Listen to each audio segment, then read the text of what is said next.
Good afternoon, everybody. I'm Sharif Kamel. I'm the Dean of the Onsi Sawiri School of Business, and I would like to welcome you all to AUC and to this roundtable on sports management, elevating calibers and building future-ready sports leaders. Let me just give you a bit of a background, very quick background on the series, what we call AUC Business Forum. We started the series in 2020. Every year, we convene around February for a few roundtable discussions. It's verticals, they don't relate to each other, but they always cover issues of relevance and importance to business education and business schools in general. It always includes people from academia, from industry, from Egypt, from elsewhere in the world, expertise based on the topics that we cover in each and every roundtable. So this is the 6th edition of the AUC Business Forum, and it's the final roundtable of this year's edition. Sports management is becoming increasingly important in general, but we got excited about the field about 7 years ago, and I'll leave my colleagues to talk a little bit more about it.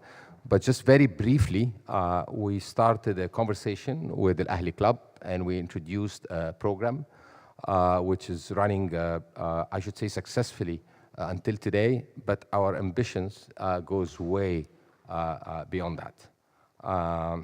We see sports management as an integral part of the learning experience we want to expose our students to. The roundtable that preceded this one was talking about the experiential learning. There is a whole lot that we can do to our students and learners, whether in degree programs or in executive education, where they can learn from the discipline of sports management. Sports management is becoming an industry rather than just managing sports. That can be reflected in our executive education programs, that could be reflected in seminars, webinars, but also in the degree programs as part of the experiential learning sort of methodology that we're deploying. So this conversation is extremely important for us as we structure the program, as we change the programs, as we introduce new activities or actually cancel some of our activities. It's a very dynamic environment that is affected by the changes that are taking place in the world of business and management education, but also that is affected by the digital transformation that is affecting all walks of life. And finally, as I said, of a growing industry, and that is sports management. So once again, welcome to campus, welcome to Onsi Sawiri School of Business, and I'll pass the floor to the co-chair of this session, my colleague, Mohammed Kasseba. Thank you, Dr. Sharif. I want to first welcome our esteemed guests and experts from all the different angles and aspects of sports management and its ecosystem in Egypt. I would like to also welcome our international speakers, Dr. Dino Ruta, who is the director of the Sports Knowledge Center in SDA Bocconi, Italy, Mr. Jose Maria Gutor, right way, who is the head of international development in the Liga Business School, and Dr. Paul Widop, who is reader in in sports business in Manchester Metropolitan University in the UK.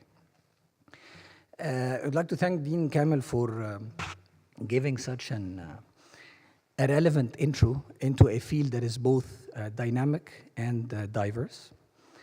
Sports is, as mentioned, steadily moving from being an entertainment, or moving from its entertainment component to its business side of things.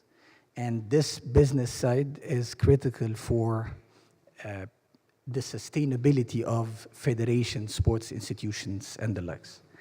It is an industry that can go as big as food industries and automotive industries, as in the case in markets and countries like the UK.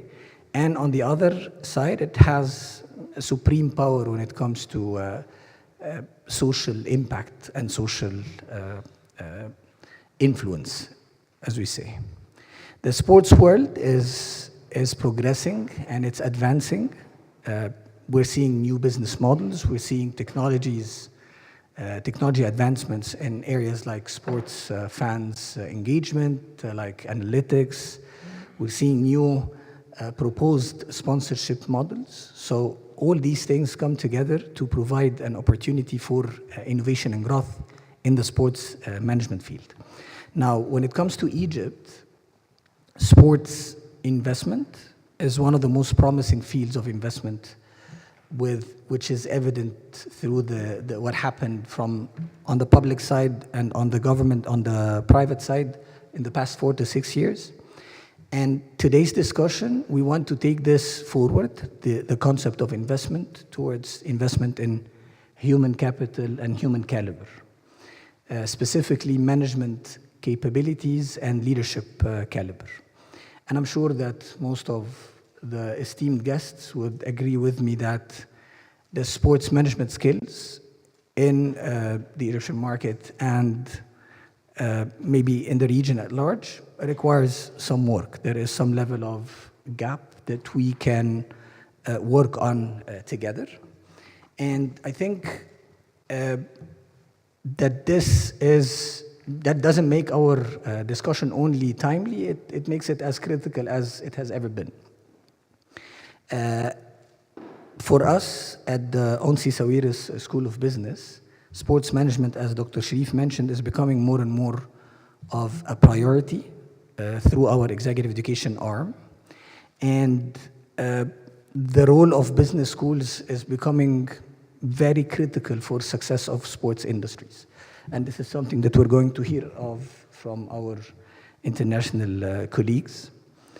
So in today's roundtable, we're going to tackle mainly 3 topics. We're going to cover the challenges and constraints related to sports management.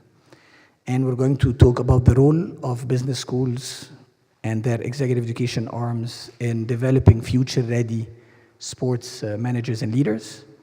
And third, and extremely important point is the much-needed collaboration between the business school and the sports industry in creating the public awareness that management skills is an industry-critical success factor.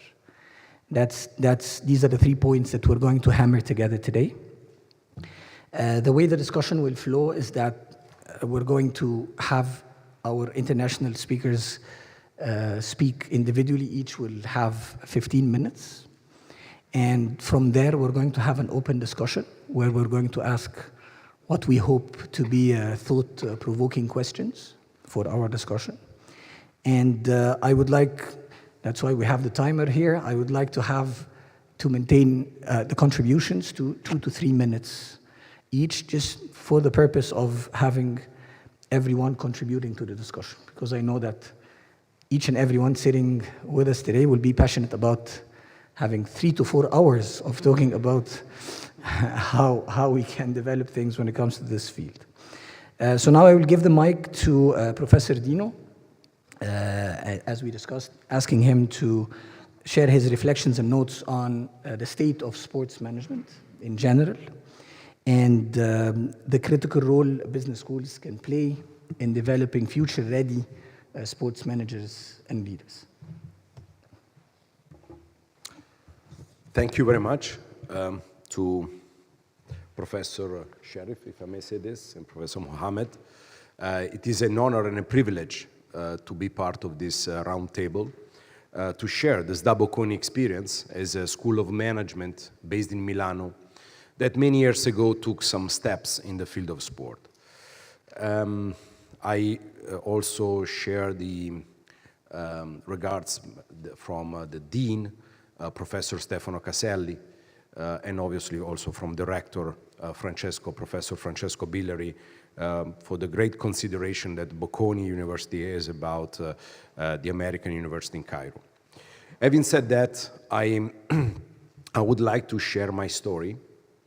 And also the story is a kind of long, because now it's becoming, some years ago when I started, the idea to close the gap between sport, education, and investments. Here we have also, I have also the honor to have students many years ago. Hassan, how many years they were there? Wow, so almost more than 10 years ago. And Hassan took the FIFA Master, and the FIFA Master is a flagship program where everything started. But also more recently, and I want to say thank you to Ahmed Awad, Ahmed Abbas, that are participating to an executive master for senior leader at SDA Bocconi specifically about the business of events. So I want to start from these two programs, one started in 2001, the other one started in 2024, to say that there have been a little bit of ideas or maybe also other projects, obviously from one program to another. But let's start from FIFA Master. My background is in human capital and leadership. And I was appointed from, at the time, the dean to teach a class in 2003. So I arrived to the third edition. And when I entered in that class, a variety of students coming from all over the places, I realized the potential of this. Each of them was an ambassador representing a specific story and a country. The FIFA Master, it has been one of the greatest ideas in the field of education and sport when there were no so many masters. If you want to see the quality of program, you have to see the number of editions. Now we are celebrating this year the 25th anniversary. And it's special because we put together three pillars. The students started in UK at De Montfort University. They go from De Montfort from September to December. Then with all the visa issues, they come to Milano, and then they go to Neuchâtel. And also with if you think about the Brexit, this is becoming even more difficult edition by edition, but students are happy, and we have been recognized in the last 10 years or so as a #1 program in Europe for the international dimension, for the spirit, for the quality of institutions behind it. Obviously, we compete with established American programs, Ohio University, Columbia University, and others. In that moment, so there was a great start. The school said, okay, I think we have the honor to contribute to one module, 3 months module to the FIFA Master. And my proposal to the leadership at the time was we can start from there and we may develop. So the first message that I want to share with you, that business school can play a role as long as there is on the other side, so on the sports side, the idea to partner with the business school. So my story wouldn't be the same without the FIFA brand, the FIFA allure, the FIFA image and reputation, and as a consequence, the great students that every year we have in class. But from that moment on, following this idea of a co-branding, this idea of working with others, I try to always to co-brand with another important brand in the field of sport. And right after, I start working with a famous captain, Inter Milan captain, Javier Zanetti. He retired in 2014. Now I'm telling different stories, maybe not in the right time sequence, but just as a flashing stories. Javier reached me, Argentinian captain, winning the Champions League final in 2010, when he was almost at the age of 38 or 39. So it's an incredible story of determination, resilience, and so on and so forth. He called me and say, you know that you direct the FIFA Master, I think you may help me in becoming a vice president of Inter, because that's what they want me to do. Since then, I have to say that I learned from him more than I was able to teach him. So the other message is, if we want to engage as a business school the world of sport, we need to talk the language of athletes. And talking the language of athletes, now I see here very important former athletes, is something that in the business school that's not always the case. From that moment, we realized that having more athletes, when I say athletes, I mean elite athletes, so those that all participate and win at the Olympics, or in any World Cup at the federation level, international level. So it was a starting point. Nowadays, after him, I was able to establish a partnership with NBA players in New York, where I pitched them in a very Italian way. So I met them once and I said, listen, you pretend to be international, 25% of your players come from overseas, like Americans say, why don't you bring your players in Milano as da Bocconi to learn the international dimension of branding, personal brand, how we develop brands? Because you know that in the American way, the terminology brand is important. You need to invest on your brand, investing in brand, so brand is something important. So let's bring this brand concept in an international business school. And after many months, we decided to bring players during the Fashion Week in Milano, where maybe they come anyhow for personal reasons, and we do a 3 days executive education only for NBA players, with the idea to share with them how relevant is to know the managerial concept before investing in brands. Because obviously these guys are quite rich, especially now in the recent years. The contracts are becoming higher and higher, and sometimes they don't know how to invest money. So after that, just to give another example, I went to another former player, Demetrio Albertini, famous Italian player, in final Italy versus Brazil in 1994, many Champions League with AC Milan. And he's president of our technical sector at the federation, and I said, Demetrio, I need your help. Oh, wow, you are Bocconi, you can do many things. You're the technical center. First of all, I don't like this idea of technical, because it's not only technical. Now we should have a management of football, the university of football, because from the technical center in Italy, we had great coaches, Capello, Lippi, Mancini, Ancelotti, just to name a few that you know very well. On the other side, I think we need to bring a little bit of management inside the technical center. Oh, Dino, I trust you. Come on. Bocconi does the course, and I put the endorsement. I said, no. Come on. It's your responsibility to launch something, and I follow. So coming back to the concept of a co-branding, now we are delivering the fifth edition of a course delivered in Italian, Management del Calcio, football management, where basically it's the course of the federation. People apply to the federation. The federation obviously has to pay da Bocconi fees that are not cheap, because we have to be in the Triple Crown. By the way, this is a great achievement. Only 120 business school in the world can, if I say correctly, Dean, is only 120, right? Yeah. More or less. Business schools? Business school, yeah. The Triple Crown is only 120. 123. 123, sorry, I missed the 3.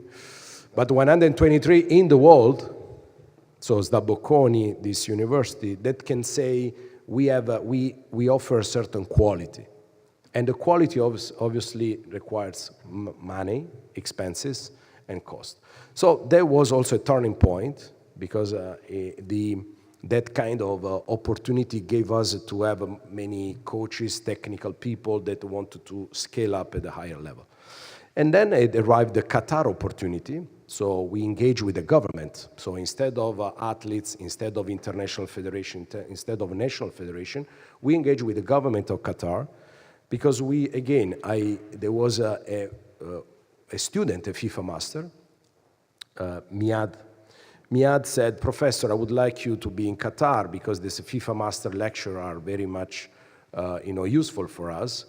And we were able to get a partnership for 5 years where we delivered this. Now, what we deliver a diploma program. We have been there for six years. I just making back and forward. COVID complicated a bit the things, but also in this case was the government of Qatar launching an initiative and Sdabokoni delivering. So again, I'm giving you the idea that business school can do something, especially at the master level, but they need to be able to engage. What is the other takeaway from the Qatar experience? Because when we get this triple crown, one of the things that the accreditors, they ask us is to do research, not only to teach. And to be honest, in the field of sport, if you now count the masters at the national level, international level, and when you enter in the faculty is made mainly by experts. They talk about what they have done in the past, right? Because experts are very good in delivering what they've done. But professors, we are slightly different. We have to talk about what is relevant today, what has been done today, and what will be the future. And so this is why the role of business school, I strongly believe that is important, combined with the role of experts. But the business school has to, maybe not to launch an initiative, but at the same time, they need to guide the contents, having their own faculty, and obviously faculty that is able to publish, to do research, to gather data, to interpret the data in an innovative manner. That's what sport needs today. Not only talking about what has been good so far, because we need to be able to predict the future. Final piece, when we talk about research, basically to my colleagues I said, Dino, but you talk about the general management in sport, it's redundant. I say, my colleagues call me slave to simplicity. So I do two things that the other department, they don't know. They don't do, they don't study. One is the athlete's career life cycle. And if I go to a colleague of finance, marketing, they don't do that. And the other one is events. All the investments are focused on athletes and events, if you think about it, you know? So when it comes to events, I was lucky enough, to be honest, I'm very lucky as a person, as a professional, because Milano, you know Milano, very flat, we won the Winter Olympic and Paralympic Games. It's kind of strange, right? But we were able to combine with Cortina, so we will have the Winter Games Milano Cortina 2026. So in the final minute, and that's where I was able to meet the two Ahmed here, we launched an executive master in business of events. And this master is specifically in order to boost the competencies for the events, the concept of events. Events can be football games, can be Olympics, can be Asian games, European games, anything where I need to invest on facilities, stakeholders, sustainability, even athletes, but obviously it's more the events per se. To my colleagues in Milano Cortina, I say, oh, you don't have so much to talk about the athletes. Athletes will arrive, will qualify through other events, and you have to organize well the facilities and the rest. In conclusion, I strongly believe that sport it needs a human capital strategy, not only programs. Sport is very fragmented. Business school can play a role if they are able to partner doing outstanding research, applied research. That's what is missing, because very fragmented situations, and business school can play the role with research and partnership. I stop here. I hope I was able to clarify, and I hope you could see myself in this kind of meetings and try, to bring Sdabokoni in different parts of the world, from New York to Doha. And today, extremely happy to be here with you. Thank you very much. Thank you very much. That's a very practical view of things, and that's exactly what we're aiming for. I'm going to pass the mic to Mr.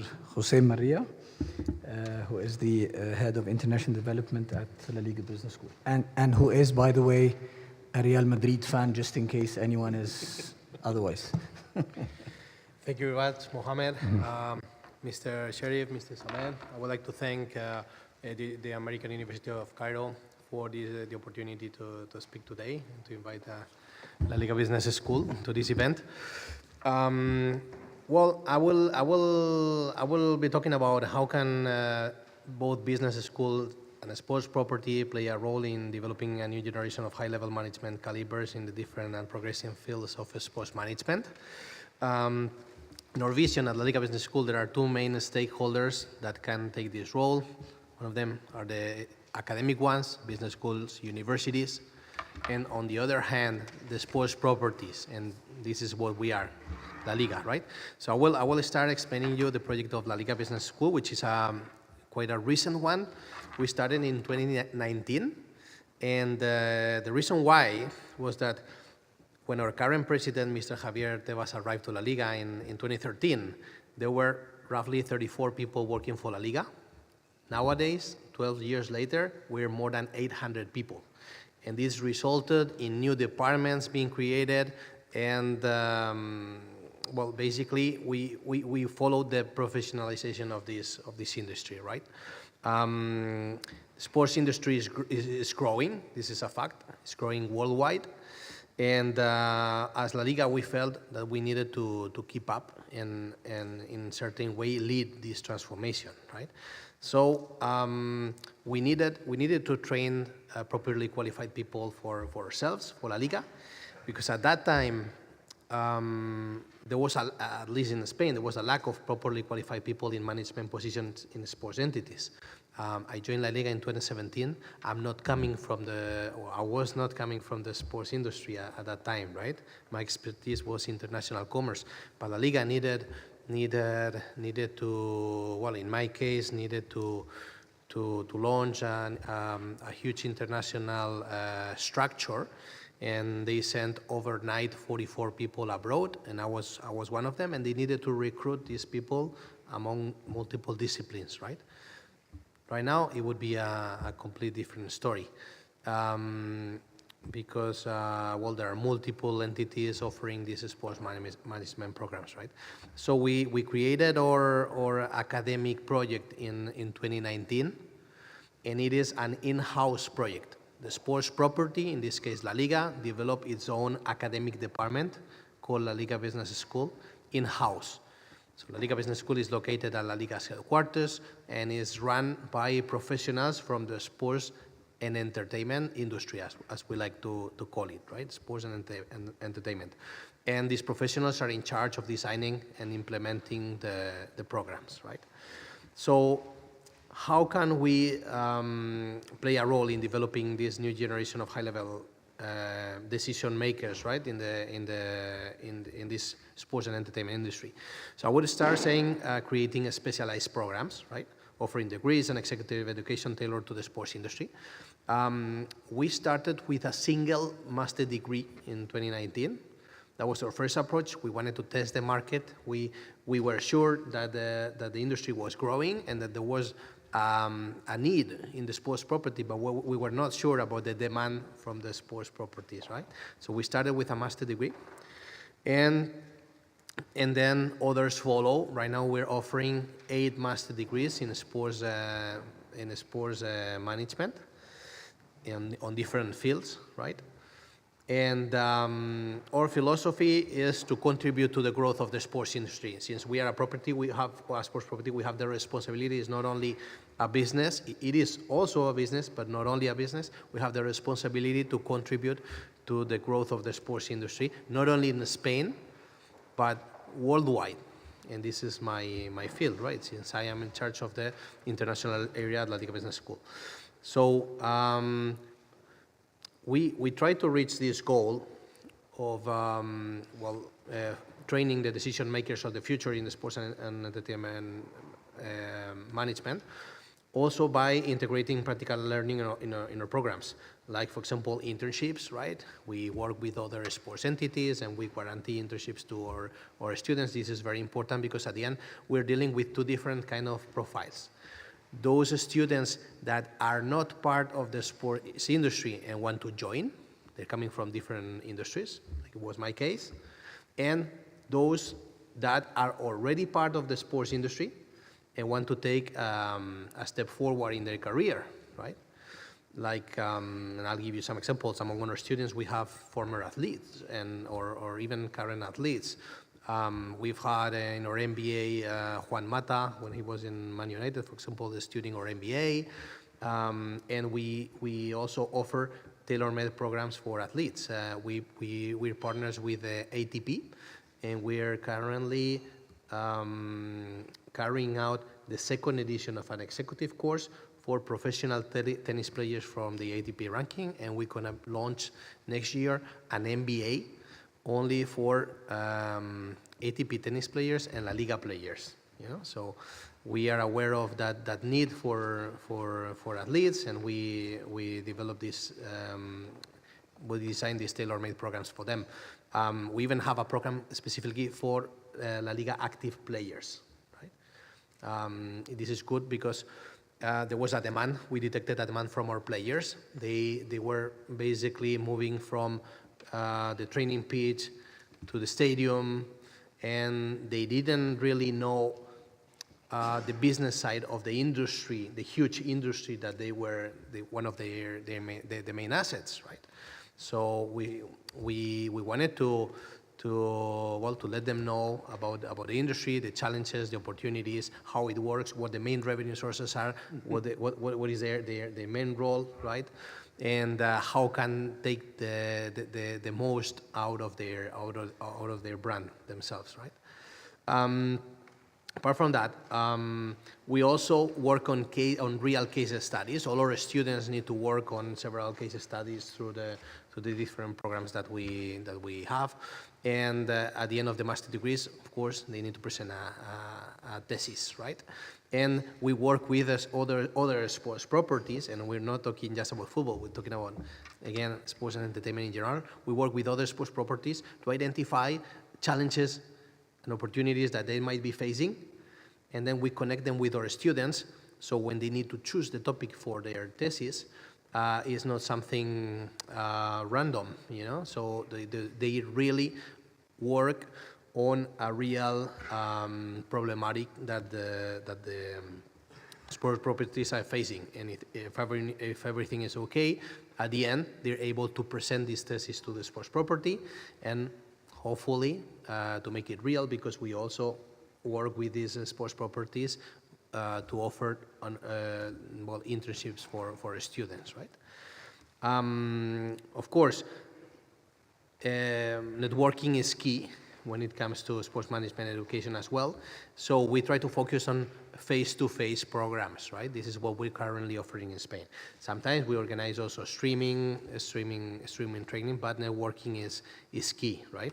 And this is also one of the reasons that explains the criteria that we follow to select our teachers. They're all executives from the sports and entertainment industry and reference on their fields. We take a very straightforward approach where the sports properties, they're able to share their know-how directly with our students. So they don't, it's not so much as a theoretical approach, but a practical approach. So they share real case studies that they've been part of designing and implementing themselves. Like for example, if we want to talk about sponsorship activation, we might bring in the marketing director of Atletico Madrid, and he will be able to explain us how they're activating the recently signed sponsorship deal with Red Bull, just to share an example. So for us, this is important, that the expert, the professional of the industry that is coming to our classes to share their knowledge, they do it firsthand, and they are the experts. So our students, they can connect with them, they can ask them all the questions that they need to know, and at the end of the programs, they are ready to implement that knowledge, because it's very, very practical. So, of course, developing leadership skills is key in this industry, right? Focusing on, we include topics of strategic thinking, governance, and financial management. The last topic that I mentioned is very controversial nowadays, right? We've been working as La Liga very hard in establishing very strong criteria to follow our financial fair play or financial control. So we're, if you take a look at the last rankings of the leagues and clubs that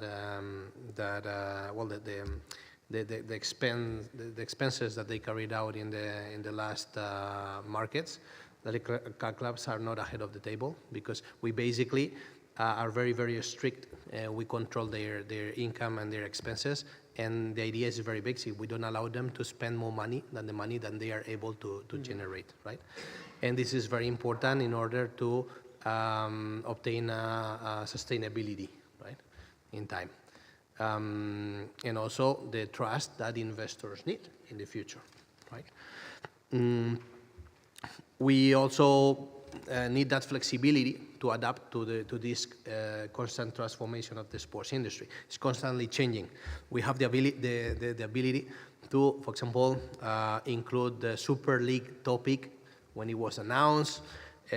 We signed, as La Liga, a deal with an investment fund called CVC. They invested 2.1 billion euros in our clubs. That money was distributed among our clubs, and they needed to follow certain criteria. They had some goals they needed to reach in different verticals. They could not spend that money as they wished. For example, there's certain percentage of that money that needs to go to improve the infrastructures of the clubs, to increase their management staff, not the players, and so on, right? So the day after the project was announced, our general director came down to our classroom and was able to share with our students the project firsthand. You know, so we have that flexibility. This is key in this industry to keep up and well, basically try to be updated, right? We need to keep up. Also, it's key to, like I said, to count on professionals from the industry. There are multiple successful case studies that we are able to share with our students from all over the world. Here we have the honor to come with Mohammed to share the successful case study of Al Ahly in our MBA, just to mention an example, right? And of course, well, like I said, it is key to engage with other sports property. We are La Liga. We have a wide networking connection, not only with La Liga clubs, but we also visit and have us get lectures other sports institutions of relevance, like NBA, like ATP, like Premier League, and so on, right? So basically, it is important to partner this collaboration between business schools or universities, these academic entities, and sports properties, right? I think, well, one have the knowledge and the other one have the expertise to offer and structure these programs, right? So this is key. We always try to get involved all the stakeholders in our programs, and we can talk also about media. We can talk about brands, right? Sponsorship deals are the second main revenue source in our industry, right? Main one being the TV deals. So understanding how all the broadcasting deal works is key, and we visit them. We invite them to our sessions. And of course, well, I mentioned how we offer tailor-made programs for clubs. This is key. Also, a sports property need to train their own staff. You know, if they want to grow, if they want to keep up, they don't only need to hire experts, but they need to keep training. And this needs to be a continuous training, an ongoing training for all their existing staff. And ultimately, it is important to offer recognized certification and accreditation to the students, right? This is key. This is also why we work with academic institutions. You know, this is another important reasons, because at the end of the day, even though this industry is more informal than others in that regard, but the students they need to have a diploma that they can use, right? And well, just to finalize, I just wanted to mention the importance of technology in sports, right? The rise of data-driven decision-making, digital fan engagement, emerging sectors such as esports, how technology is applied to stadiums and to infrastructure, and how we need to adapt to innovation, right? Thank you very much. Brilliant. Thank you very much. That was really insightful, and I guess it's becoming a theme that the collaboration between the industry itself and business schools is a successful, if you want, operating model for this to succeed. I'm going to pass the mic to Dr. Paul Widop, who is a reader in sports business in Manchester Metropolitan University. Thanks, Mohammed. Hello, guys. Thanks for Sharif and Samir, and also for Rita for organising this event. This is my first time in Egypt. It's a fabulous country, and what struck me, my first 3 conversations in Egypt were all about football. We talked about Mamouche at Manchester City. We talked about El Halai taking over Pyramids at the top of the championships. And we also talked about Mo Salah. And so, it got me to think, unashamedly, I'm going to talk a lot about football in this session, in this talk, 15 minutes, because that's my passion, that's my research area. I research in football business, football industry, have done for the past 10, 15 years. It's my passion. Started as a political scientist, but we won't talk about that too much. We'll just talk about football. And I ask everyone when I do talks like this, what is the opportunity of football? I want you to think deeply about what is the opportunity of football.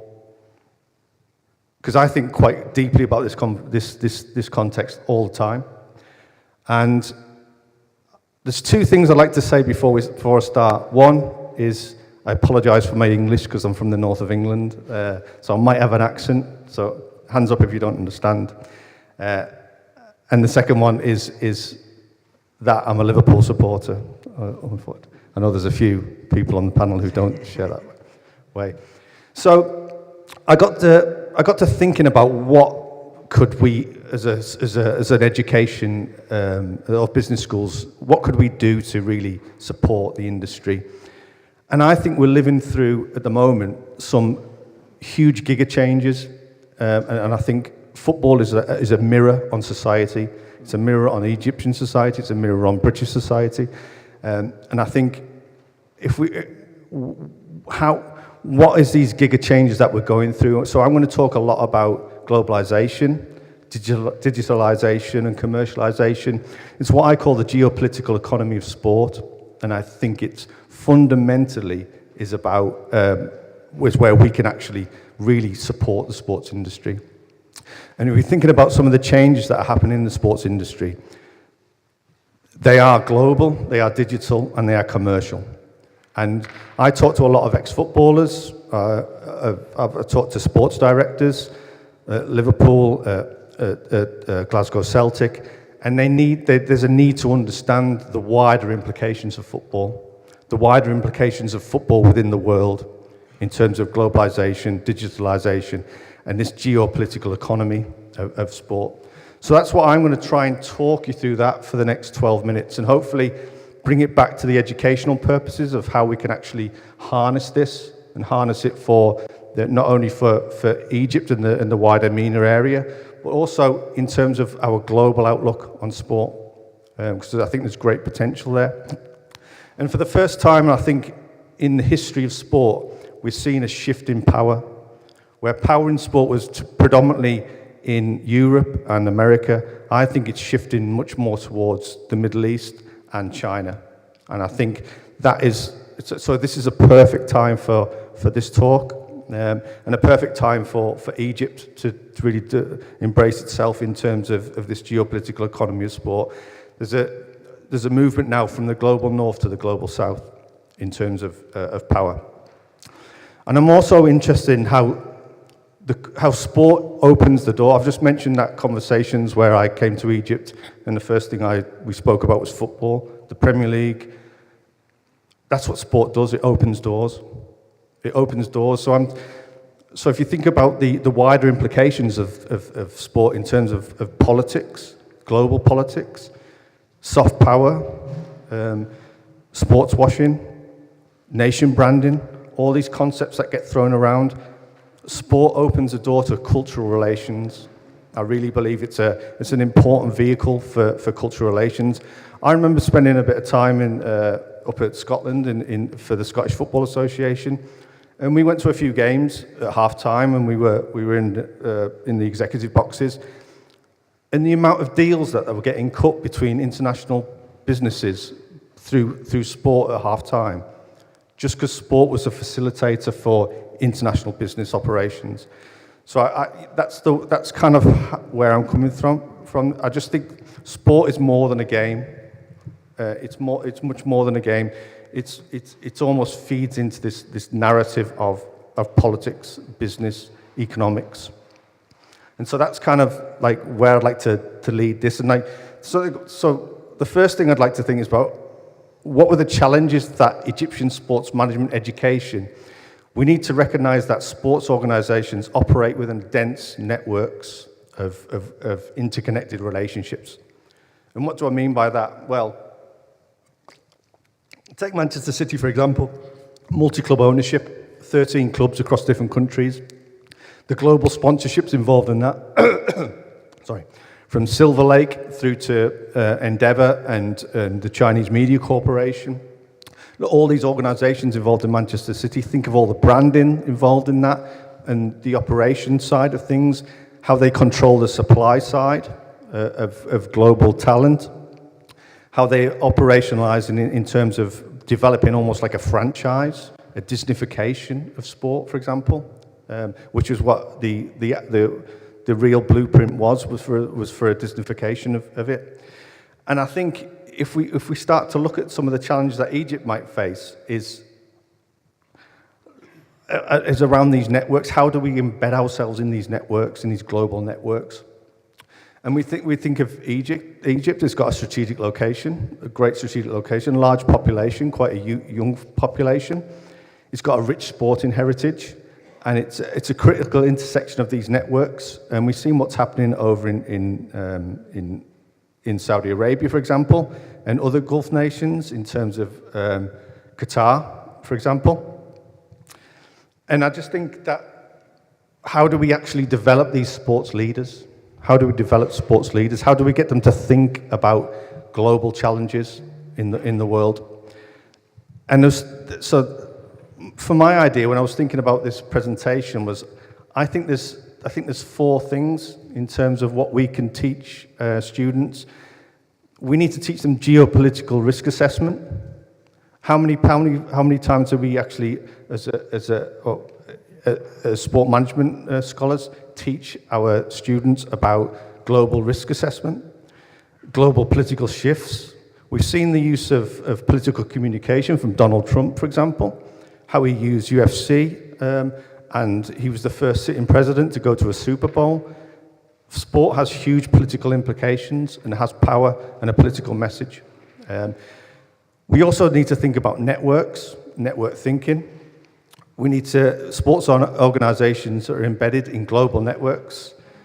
We've seen Jose works for La Liga. La Liga changed the fixture time to accommodate Chinese viewers, for example. So we're starting to see like the changes in the globalization of sport and how this is changing the operations of football organizations and organizations such as the Premier League and La Liga. We need to be strategic, adaptable. We need to think about digital transformations of sport consumption. How we consume sports is changing. This new generation consumes sports in a different way that in previous generations. We need to look at the changing in the broadcasting models. We need to look at the Netflixization of sport, for example.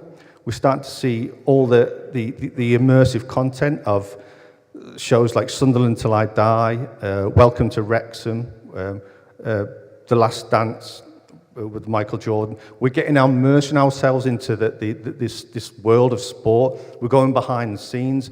We've seen the growth of TikTok and Netflix and Instagram.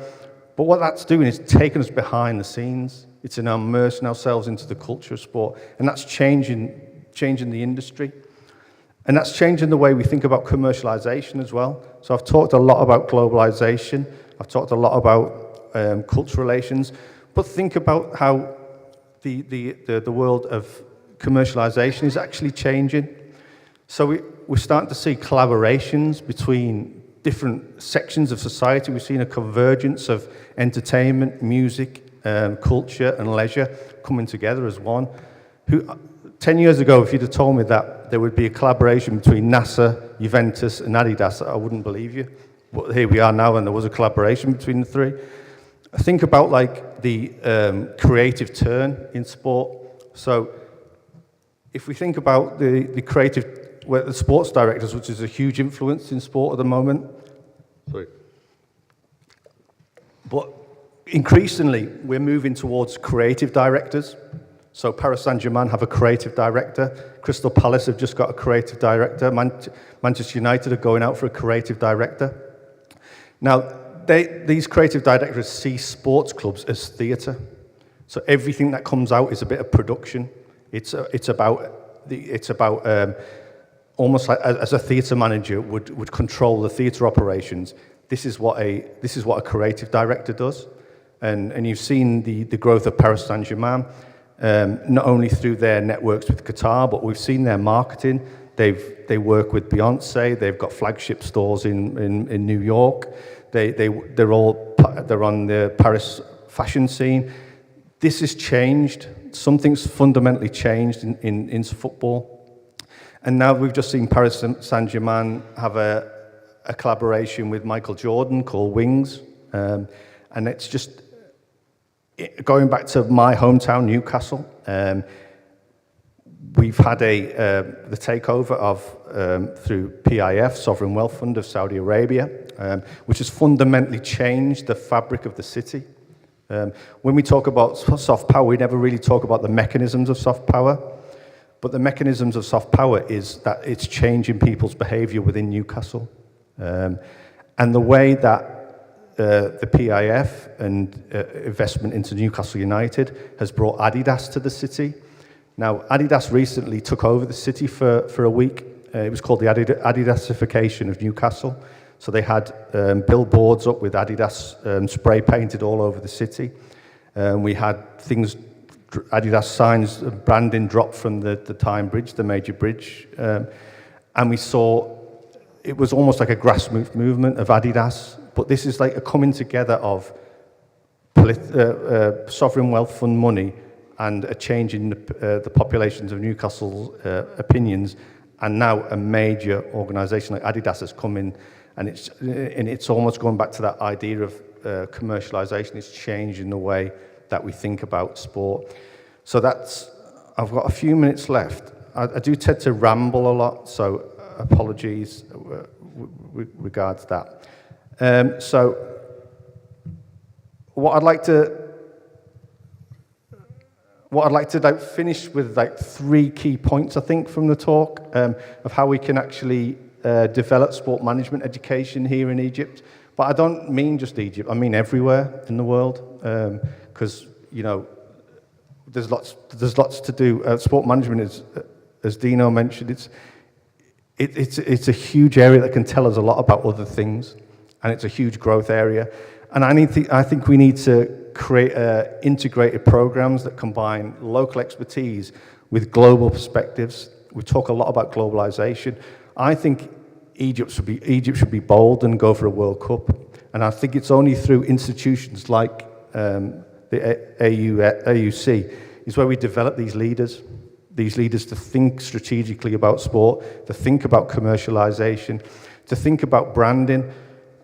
I could go into there was a news drop today about the Arsenal's Visit Rwanda brand, and we've seen the Congo representative wanted to have a meeting with Arsenal, and they rejected it to tell them to stop the branding of Rwanda. But how many times do we teach our branding students about issues around global politics? I don't think we do. So there's huge opportunities there. And I think we need to establish research centres that really focus on the geopolitical economy of sport. And we need to develop practical training that exposes students to local and international sports organisations. The biggest problem our students have in Britain is we don't get access to the industry. They don't get access to any of the industry. And that might be the fault of the university, or it might be the fault of the industry itself, but that access of students working with clubs or with other sports organisations is huge, and that needs to change, I think. And we need to bring in sports organisations. It's not just us and them. We need to really, like Dino said, we need to bring them together and talk to them. I've got 18 seconds left, so I'm going to stop there and hand it back to Mohammed. Thank you. Thank you, Paul. That was very relevant and on point. You bring interesting angles to the discussion, and I'm going to pull on one of the threads that you mentioned, which is the whole idea of the challenges and constraints that sports management has in general. And I'm gonna open the discussion for comments on what is the main challenges that we're facing in the Egyptian context when it comes to advancing not only sports in general, but sports management in specific. And the whole idea of the educational part is, what are we missing? So that would be the first question, and do you want to start, please? Hello. First of all, thank you for the invitation and for this very important roundtable, arranging for this roundtable about a very important trending topic and about the challenges and the role of the business schools. I'm going to take it from the perspective of, I'm an assistant professor of marketing, so I'm going to take it from an academic perspective, the role of business school. And for the past 15 plus years, I have been teaching. Sorry, so for all the speakers, do you mind please introducing yourself? Because I don't think everybody knows everybody, so Irene, please introduce yourself. Thank you. Okay, I'm Irene Shaker, assistant professor of marketing, as well as a board member in Happy Town for Touristic Investment. So from an academic perspective, for the past 15 plus years, every semester, I come in classes and I try to ask students what are their plans for the future, their passion, their dream. And a large percentage of the students are inspired by Mo Salah, by Marmoush, by athletes, sports players.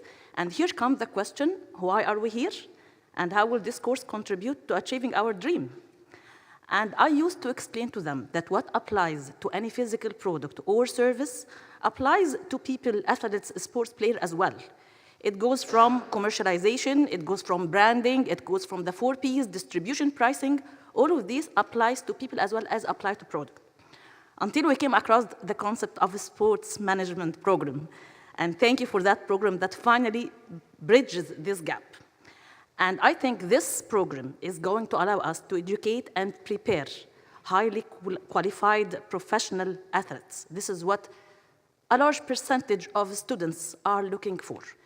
It is not only going to allow us to prepare professional athletes, but at the same time, it's going to prepare us to contribute towards developing national teams and institution leaders. So I think this is the main role of the business school in the current time towards the sports management industry. Thank you. Excellent, thank you very much. Anyone else wants to share points on this? We don't have challenges? Hamad, please. Okay. First of all, I would like to thank Dr. Sharif Kamel so much for this kind invitation, and my friend Dr. Mohammed Kiseba. I'm very proud to be with you today, and I have the big honor to be part of the AUC Business Forum and to be part of the sports roundtable with a lot of professional calibers in the industry. First of all, from my point of view, I see the biggest challenge in the sports industry in Egypt. It's regarding the restructure of the revenue streams. Revenue streams in our sports industry is mainly different than any revenue stream model for the other European or the American clubs or teams. Even for the African or the Asian clubs, we have a different revenue stream. Our revenue stream mainly depends on the memberships, the fees of the memberships fees for the social sports clubs. And social sports clubs model, you can only find it in Egypt, in our culture, in our mentality here in Egypt. We have like different model for having social sports clubs. You can find it maybe in European teams or in European countries or American countries. You'll not find the closed community of a social sports club. It's open outside Egypt to use the sports facilities more than using it here. So I suggest that we should work more on having, for example, the ticketing part. The ticketing part, it's 30% from the total of the revenue stream worldwide. We have it here in Egypt like 0% because we have a lot of problems regarding attendance of fans in the games and to have like open games for the fans and having a full capacity for our fans. So this is the biggest challenge. I think we should work on it. And it affected the governmental clubs, the biggest fan base for the governmental clubs, that they don't have any percentage for their income or revenues from for having no fans. And it make a rising up more for the private sector or for the sports clubs who work in the private sector. It affects them in a good way, but it affected badly all the biggest, or the big fan base governmental clubs. So this is one of the main concerns that should like everyone work in it, not only the sports clubs. It should be worked by the Ministry of Internal Affairs, Ministry of Sports, so all should cooperate together in this point. Other point for sports education, I see that we should work in making the sports education more like not for a passion or not for entertainment topic. It should work more for an industry, because here in our culture as well, we don't deal with the sports as a full-time job or like as a full industry. It's like a passion, it's like entertainment, things that you can do it beside your full-time job. So this will have a big gap in our universities, in the sports universities, to encourage them to go into the industry and to invest into the sports education more. So we should change this culture, and it should be like Kiseba mentioned, to work the sports clubs to work with the sports education institutions to make something more vital and more beneficial for the industry in this way. Thank you. Brilliant. Thank you very much. Please. Hi, my name is Hassan Khalifa. I'm the CEO of Stamina Sports and Fitness. We have the franchise for Ironman and Ocean Man, High Rocks, all the big international events that happen. We try to encourage international sports tourism into Egypt. Besides football, and thank you for all the information that you gave us, and I see all the football calibers here are great, but we're trying to promote the sports industry for the non-football players or the industry itself. We struggle to find good caliber employees, people to promote that kind of business in triathlon, in swimming, cycling, or whatever the other sports, but hasn't, because the people are looking for the viewerships, sponsors. We have struggled with sponsorships because everybody's looking for the biggest, of course, football viewership from that case. We try to do some stuff to help encourage people to be attracted to that line of business. But again, since we're not the big boys around the table, we do struggle around that. And I hope we find a solution with this AUC and encourage people to attend and be part of the bigger picture. Thank you. Hassan, do you think it's an awareness issue? Is it a public awareness thing? Why is it always? I know that football is more, more advantageous, but do you think it's a public awareness issue? A lot of people are interested in sports, especially nowadays. A lot of youngsters. We took the initiative with schools like CEC, EEP, like that run GEMS and TBS and all these other schools, and we promoted youngsters to help start organize running races for charity. We've done a Sphinx run for a senior last year at the Pyramids, and Heart Run for Magdi Aoub, which we helped them raise £2 million for Magdi Aoub Foundation, stuff like that. And the effect of it is rolling and getting all these other kids interested in sports management. And if you're really excited to get in there, but again, we struggle.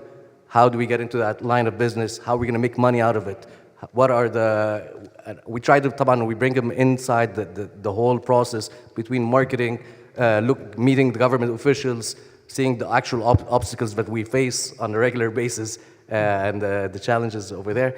But again, and how we overcome them. And that, there's a lot of hurdles that we jump over to get that. But the industry in the past 7 years of sports in general is booming. There is a huge interest in it. But and again, so many different players are coming into the market between sports training centers, sports event organizers. But again, some people grow and some people fall and die. But again, we need more people in the industry and calibers that we can be able to help us grow on the different fields in court. Brilliant, thank you very much. I just want to say thank you so much for bringing the point that you just raised. Naturally, in every country, there will be one or two sports that are taking the attention. But that's why, by design, we're focusing on this roundtable as sports management. We were listening from different sports to help you how to raise the awareness and try to offer the products that could transform the management of this entire fast-growing industry, like you pointed out. So thank you so much. Please. Sorry. Ahmed Siddiq, I'm the J Paddle sports chairman. Basically, I just want to talk again, building on Hassan, given it's non-soccer. I love soccer and I'm a soccer fan, but still, I was blessed over the last 15 years to initiate some new sports into Egypt. So my company was able to introduce CrossFit into Egypt like 15 years ago. And then also we pioneered the paddle in Egypt. The learning we want to have, again, as part of the upbringing of the students and the business entrepreneurs, what we saw in these two specific sports, CrossFit and paddle, a number of things is like a lot of people get very much excited with the novelty of a new sports coming into play. And then very fast, they start on copying and building course or facilities without understanding the overall business environment. And then they see that over a few years later, the business is not doing well because they don't have the full understanding. So this is an area I think it's important as part of the curriculum that people understand the business model, the financials, and what we can see today, a lot of fragmentation in the market. And as Muhammad rightfully said, sports it's basically depends on a number of revenue streams. One of them is sponsorships and so on. When you go to any sponsor with this fragmentation in the market, and they look, well, our reach through you would be very limited because there is so many providers of a particular sports because each entrepreneur wants to have his or own facility rather than thinking of having a global or a more consolidated one. So this is, I think, part of the learning. Also, I would like to add that as part of a curriculum, it's very important not only to have the academic part, but also the practical part through internships and through affiliations with some of the, whether it's big local clubs or regional or the international clubs. And I think it's a very good timing now, given the evolution of the sports industry, especially with like the World Cup coming to Saudi in 2034, in Morocco, Barcelona, and Portugal, I think 2030, a number of other super leagues and what have you that's happening around in the region. I think it's very right time to have preparing the caliber to be able to serve. Because again, what we're seeing now, there's lots of opportunities. And we're lacking the caliber, we're lacking the right human capital to support all these events and initiatives. Just sorry to interject, just a small point that would be useful for us from the Unsi Sawira School of Business. You've seen 3 models of international business schools and the different types of offerings they have. And since you're all experts here and practitioners in this domain, I'm curious to know, do you think that there are a lot of examples of graduate programs such as MBAs and so on, but there are also other modalities of executive education, short programs, tailored and so on. What do you think we should start with? If you can address that, that would be quite useful to us. I think, sorry if I may add, when you look at the top athletes in the world, the likes of Agassi, Federers, Nadals, or the soccer players, they don't even really have BAs or even high school degrees. But through their academies or whatever, they have like short stints where they get some life sciences, they get some understanding of the business to be able to manage their wealth after that or through some foundations. So there could be really short programs that can help some individuals, whether on the professional athletic side or from an academic standpoint as well. Because he was trying to say something for quite some time. Firstly, thank you very much for the opportunity. My name is Amr Al-Rawi, founder and CEO of Game Changers and the business advisor for East London University. I live in the UK. I've been there for 22 years, but very proud Egyptian. And my father actually used to be a professor in the American University, so this is very emotional to be here. Talking about the challenges and talking about the different points here, we need to start thinking about the different, the sports as an industry. The way sports are played and consumed is totally different than it was 10 years ago. And it will be different 5 years from now. So this is very important. The second point that we need to understand, which is I think Paul have mentioned, Dino and Louis Maria, you mentioned as well, sports is an amazing platform for solving some of the world's most complex problems. It's not only a usual industry. And if we think about the challenges, either in the Middle East or even in Europe, I live in the UK and I know that quite well, and Paul probably could agree with me. The challenges are on the key pillars of sports. And if you think about the key pillar of sports, there are 4. The fans and how we engage with the fans. We are facing an aging fan base for the traditional sports. There is no one from the younger generation that are watching the 90 minutes game anymore. And we don't realize that. And how we engage with the younger audience. The second point, which is about talent and grassroots. We're talking about talent. We were in the Football Access Summit, Ahmed. Arsene Wenger mentioned in the FIFA, the biggest problem is not talent development. The biggest problem in talent identification. There is a lot of wasted talent that we don't even realize and identify. When a talent goes to Al Ahly Academy or Right to Dream or anywhere, then they are in the right path. But the challenge is talent identification and for sure development. If you think about the third pillar of sports is organizations. How are the current sports organizations? Are they a modern organization? Are they Vodafone, where we work both together as a telecom organization? Sports as in general, as an industry, is quite immature compared to other industries. And then the fourth pillar is venues and stadiums. I was very pleased to see the Al Ahly Stadium that finally in Egypt, we were going to have a stadium and the venues. And how could you use those? Not only as a sporting venue, but as an iconic. I used to work for Tottenham Hotspur. I was in Spurs when the time was where they were building the football stadium. And we never looked at it as just a stadium for football activities. It was a destination and for the utilization. So that's kind of, I think the challenges need to be thought through about those different challenges and the different key pillars. And I think the education, the American University in Egypt or in Cairo have a big role to play in that, in addition to the other people around the table. Thank you very much. Thank you very much, Amr. Please. All right. Good afternoon. Thank you very much for having me. I'm Hassan Qammah. I'm Commercial Director with CAF. So it's a pleasure to be here, and it's an honor to come back to my home school.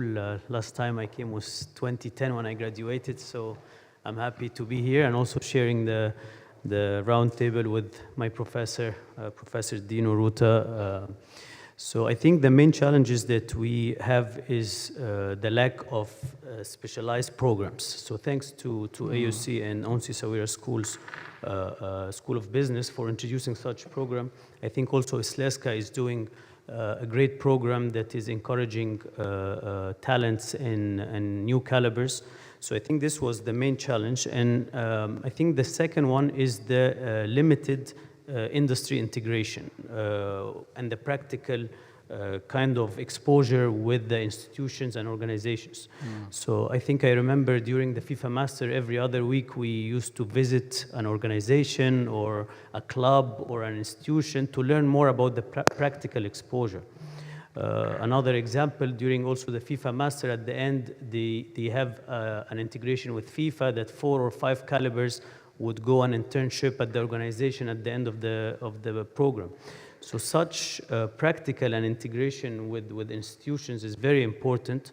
In being here from CAF, we would be very happy to support, because I want to tell you a fact, and the HR also can bring it up, that probably 85% of the resumes or the CVs that we receive are not up to the standard to work in an institution like CAF, or probably Ahli is facing the same, and many other organizations. So this is, I think, my main two challenges that I want to bring up. And again, thanks for having us, and great pleasure. Thank you. Thank you very much. We'll take an athlete view just to have the comprehensive one. Ahmed, if you can introduce yourself. You don't need introduction, but if you can introduce yourself. Thank you for the invitation. I'm Ahmed Al-Gendi, Olympic gold medalist in Paris in modern pentathlon. And actually, the first thing, the first point I want to comment on is from Mr. Paul, when he said that football is the matter for the Egyptian society. Actually, I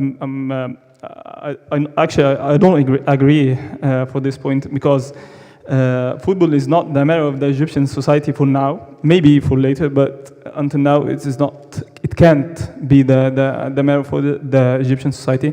And I think from many calibers in the football industry here can relate what I'm talking about for many reasons. But actually, the other point that I want to focus on is building the sports leaders. And to build the sports leader it's very important to build them young, because it's much easier when you build them young, as in the sports education in Egypt is not familiar with many people now.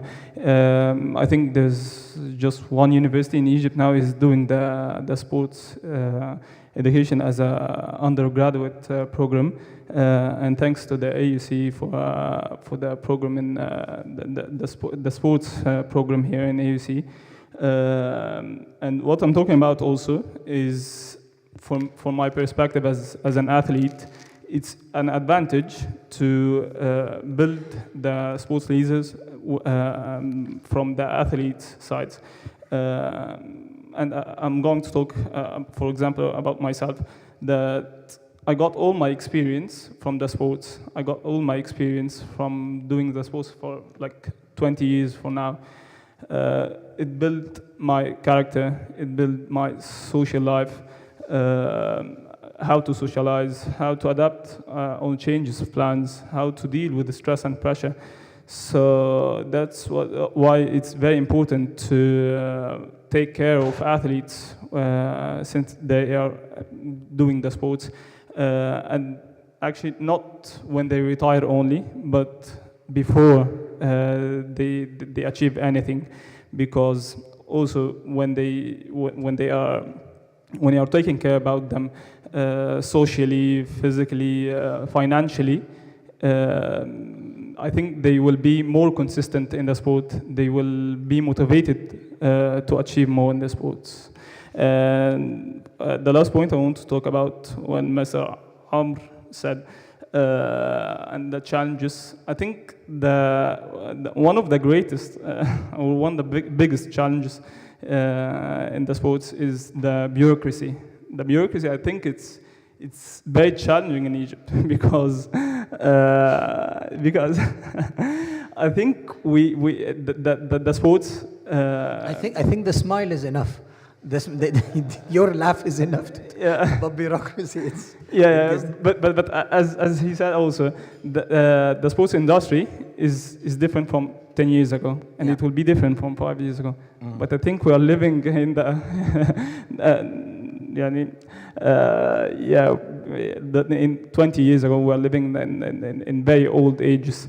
So I need to rethink about what we are doing. I think we need to do many changes in the sports industry. Thank you very much, Mr. Sharif. You wanted to add something? Yes, I'm Sharif Al-Aryan. I'm the Senior Director of Athletics in AUC, Secretary General of the Olympic Committee of Egypt, and President of the Modern Pentathlon Federation. So basically his boss. But I agree with what actually, he's the one who taught us all of this, the mentor and the romance. Creating change in Egypt is very difficult. Yes, we face a lot of problems. But as you said, this roundtable is very important because till today, the clubs, the sport entities in Egypt, they depend on the people that are graduating from the physical education colleges in Egypt, okay, where the curriculums are outdated, okay, and we suffer in getting the caliber that we need to operate in the way we think we should operate. This is one of the biggest challenges that we have, is finding the caliber. It's not the fault of the people themselves. They have not been taught the right curriculum. They have not been taught what needs to be done in the right way. So we have a big gap, okay, in Egypt where we need to fill with the programs needed, okay, in all the new aspects that how to run a sports organization and what it needs. We were successful in pentathlon because we tried as much as possible to create this, okay, to have the calibers needed in every single aspect so that the athlete can concentrate on just being an athlete. An athlete in Egypt concentrates on everything. He has to find his own sponsorship. He has to find how he's going to train, where he's going to train, the financials needed for him. So to prepare all of this for him was a big challenge, okay, but we managed to do it. And we even offered that this model is to be given, to be replicated in other federations to be successful. It's easy, it's not something difficult, okay? We hear something in Egypt between scholars, unfortunately, that Egyptians are only capable of doing weightlifting, wrestling, some certain sports because of nature and geography and all of that, which is really, for me, it's rubbish. It's rubbish talk. Okay, in any sport, you can reach the top if you do the right things. Okay, the main problem in Egypt is finding the money to be able to do that. Okay, that's the biggest challenge, and convincing mainly the sponsors and others that why should they sponsor you and not football? Because football is a clear cut. Okay, he can easily calculate how he's going to get his gains. In other sports, he doesn't get the reach needed. Okay, so we were successful because we got some highlights, we got some results that helped us. Okay, but others don't. So we need programs. We need, in the undergraduate programs, as Ahmed said, to work with them when they're still young, teach them, not just take our sports stars and then start teaching them after they retire. We should work with youngsters. Thank you. Can I push the conversation a bit, because this is quite insightful? If there is a program that you want us to introduce now, what would it be? 2 programs, okay. One is management of events, okay, which we lack caliber really, okay. I'll tell you just one minute, okay, something that I suffered with the Ministry of Sport itself, okay. We have to get an approval from the Ministry of Sport to the number of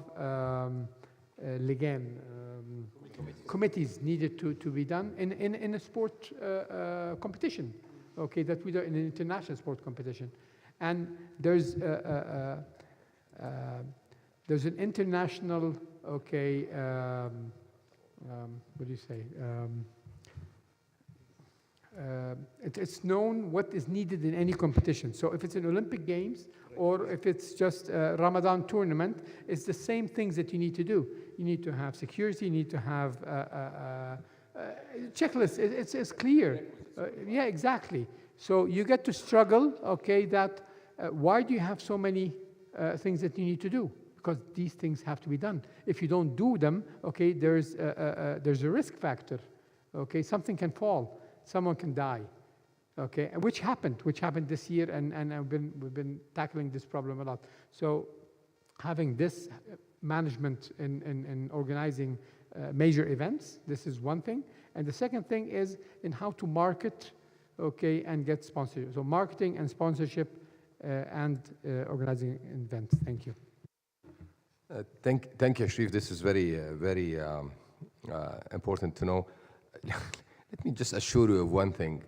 We live here, so we know the issues. And we live here.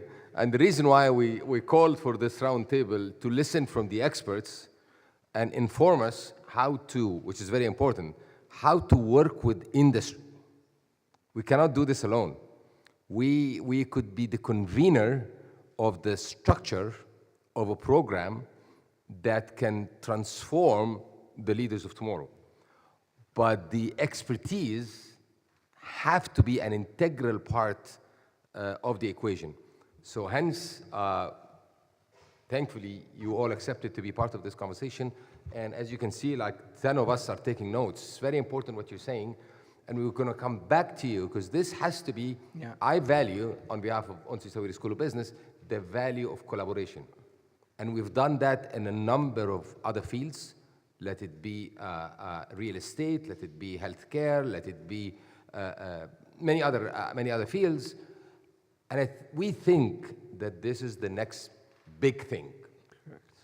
And as much as AUC is probably the smallest in terms of size of the 107 universities in Egypt, we think, in all modesty, it's the one that has the biggest impact through the graduates. So again, I just wanted to tone the conversation. We know the issues. Let's just focus on the action. Do you have a... Yeah. Thank you for having me. My name is Onsi Sawiris. I chair Z Sports here in Egypt. I'd love to jump in just to give you specific opinions on how we can change things. I think we have to be honest and transparent with each other that there's a massive regulatory hurdle here. Like if you talk to Gindi, I think any successful sports figure in Egypt has made it because of his own resources, himself.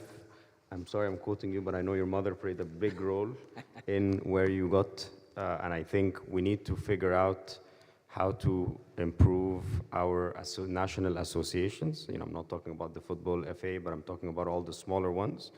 And I think the best way to do that is to introduce sub-programs or applied learning. So you partner initially with probably Al-Ahli or one of the big names, and you create joint efforts for specialized programs. And I think, you know, events management is great, but I think we need to start much more basic, is how to run a simple organization from A to Z, right? And I think a football association or a tennis association or any of that, if we have that basic fundamentals in place, then attracting sponsorships will be easier, then attracting more awareness will be easier, and then you will not have the 3-4 sponsors will jump into the same thing every time because that's the only thing they know. It's the easiest thing, and we also have mostly event-driven sponsorships. I think we need fundamentally driven sponsorships which are here and there to stay in areas that may not be as rewarding, but I think that will all get encouraged if we start seeing some of these calibers join into the associations and join into some of the ministries. I mean, the Ministry of Sports does put the effort, but I think it still lacks its own decision-making capability. And you're talking about the stadiums being half empty. It's not the Ministry of Sports' choice. It's not the Football Association's choice. It's some other completely separate ministry. I think we need to find private-public relationships to strengthen them. And I think we need to find programs that can encourage more of this talent to go towards decision-making bodies to allow us here to do a lot more in sports in general. Thank you. Brilliant, thank you very much. I just want to take someone from that side. Please. Hi, I'm Mohammed Wasfi, CEO of Right to Dream Egypt. I'm actually a AUC alumni, graduated in '04. It's my first time in this campus. I think I'll pick up on what Paul said and what everyone said here. I think one of the most important things for this program to actually work is to have access to organizations, whether it's clubs, whether it's federations, whether it's the ministry, and just get to have an idea of how things are run and how things work. People need to be exposed, and I'll echo what Gindi said, and I think it needs to start at a very young age, even high school students. And this is something that we introduced at Right to Dream, where we're offering high school students the opportunity to intern and get to see what it's like to be in a football academy where you're actually developing young boys and girls into becoming an elite athlete.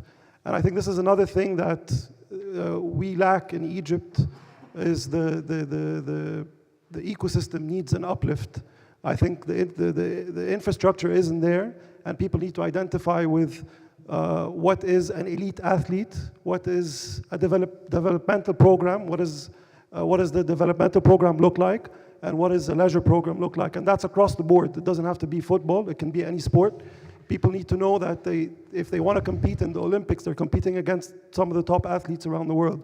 So they need to understand that what an elite program entails, what a developmental program entails, because this, if you identify and you can label that and you categorize it, then you can simply build on that and have different layers and improve the ecosystem and uplifting it. Because at the end of the day, if you want people graduating from this program, they would want to be in an organization that has the infrastructure.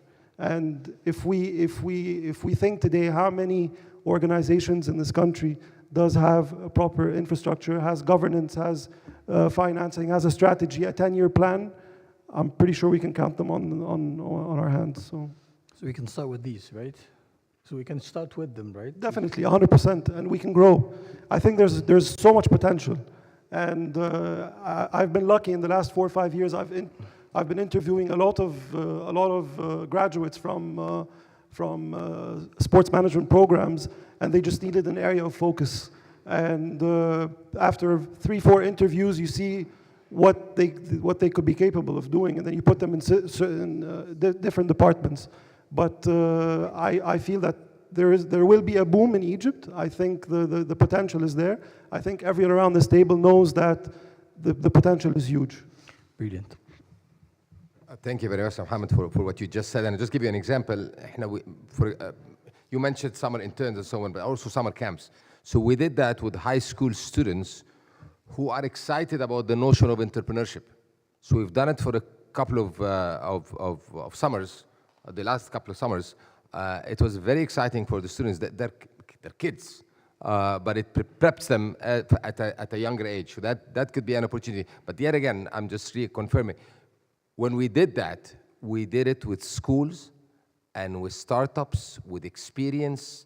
So we will have to work together in building that up, but definitely a very good point. Thank you. This is an insinuation that there will be a lot of phone calls after this meeting, individual phone calls for meetings to take this into action.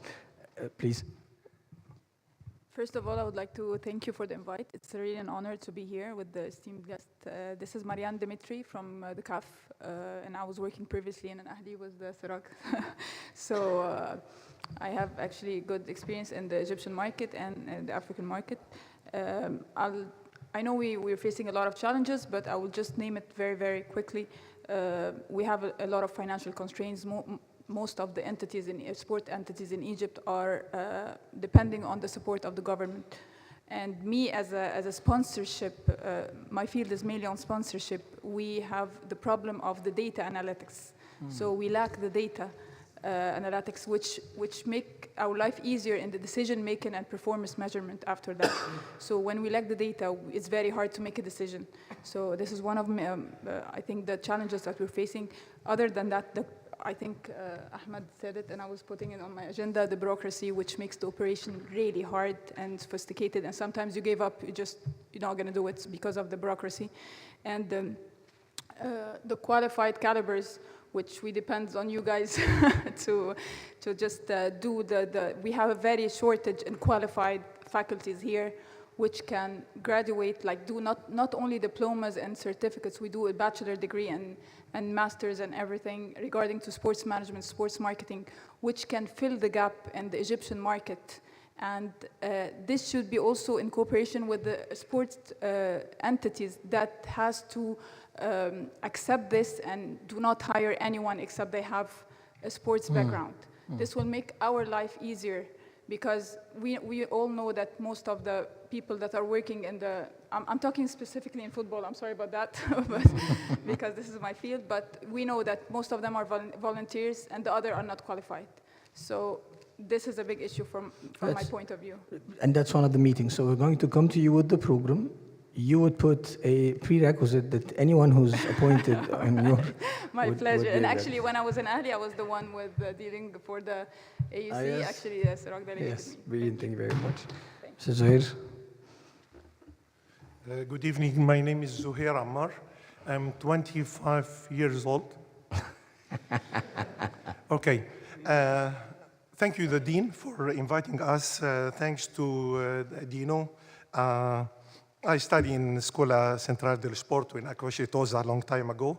I attended the CONI leadership programs in the early stage, Branco Briani, and so on. Jose, thank you very much for the presentation. I'm also a professor of practice in sports management. I'm in contact with your institution, business school. For Paul, you said a very interesting thing about you are biased to a club. Don't say this here in Egypt because you would lose business, right? So Dr. Kiseba, my ex-colleague in Vodafone, MAS, Mohammed Abdel Salam, and my good friend and a trustworthy leader, Sharif El-Arian, and I will never forget about Farida and Ikram, who facilitated my attendance to this session. To Dr. Samer, I would like to be very precise and respond to your request for a constructive response. So here we go, in a very quick. For Dino, when he said that those are my area of interest, with due respect to all the points he mentioned, I believe that we are in a need of a business school that can tailor-made a leadership program specific for the requirement of the priority sports in Egypt. And I'm sorry to say priority sports because there is no priority in sports, okay? But let us say to push to find out a priority sports and then give them full attention. Because priority sports provide accidental champion, okay? If you look to the result, you will see that we need to look at this. And for the language of athlete is very, very important that I'm glad also I attended two conferences, two forums at the AUC about the voice of athlete. So let's also bring all the recommendation and conclusion from those forums. For partnership with national governing body, sports governing bodies, we have to be very, very careful because you may talk to somebody who is not fully aware of the ecosystem, as my colleague mentioned. They are not aware of the ecosystem. They are aware only of the sport-specific demand and so on. So this is for Dino in a nutshell. For Jose, I believe that to train the decision makers, it is very, very important because those are the leaders who will be able to push the bottom and to take to the wrong track. So very important. And I would like to benchmark on the ATP Master, right? Because it's a sport-specific program to certain sports, to know the contents and so on. I love the La Liga case study orientation or building curriculum on case studies. We are lacking this. For Paul, Paul gave a very good example of geopolitics of sports. We are lacking this 100%. And forget about the terminology of sports diplomacy and so on. It's for the media only. We need a very well-structured program that addresses this one. And the national governing body networking. He mentioned about the networking, and we need also to consider.